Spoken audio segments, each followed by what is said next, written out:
Bonjour à toutes et à tous. 1, 2, 3, ça déboîte. Une boîte, un contenu et une explication express, s'il vous plaît. Et aujourd'hui, on va parler de Nine. En jeu pour 20 à 30 minutes de 2 à 4 joueurs dès 14 ans. Dans Nine, nous sommes des immortels qui essayons de restaurer l'équilibre de nos forces après que le 9e immortel soit réapparu. On jouera des cartes héros et influence, puis utilisera leur capacité afin de marquer le plus de points de victoire possible lors du décompte de la fin de partie, à la fin de la 8e manche. Chaque manche est divisée en 4 phases. On mélange les cartes et on distribue le nombre de cartes indiquées sur le sablier à chaque joueur.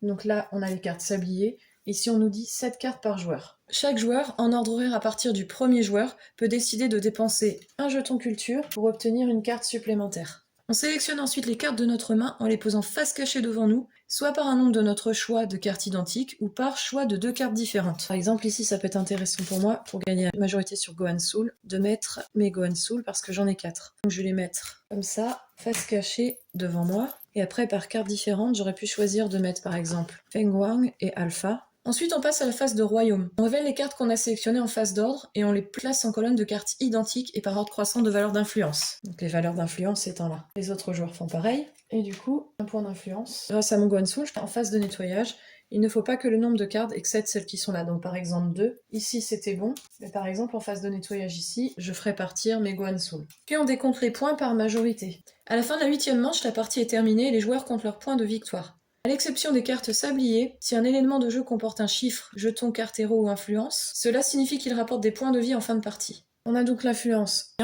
militaire et chaos. Si le joueur qui contrôle justice gagne au moins une suprématie, il en gagne une supplémentaire. Pour chacune des influences, le joueur majoritaire gagne autant de points de vie que sa valeur, indiqué en haut à gauche. Les adversaires retournent face cachée les cartes dont ils n'ont pas la majorité. Si aucun joueur n'est majoritaire, alors chacun retourne face cachée les cartes de cette influence. On gagne un point de vie pour chaque carte retournée, face cachée, au cours de la partie, y compris celle retournée lors du décompte de majorité d'influence. Et on déduit finalement un point de vie par carte héros face visible. Le joueur avec le plus de points de vie gagne la partie. À vous de jouer!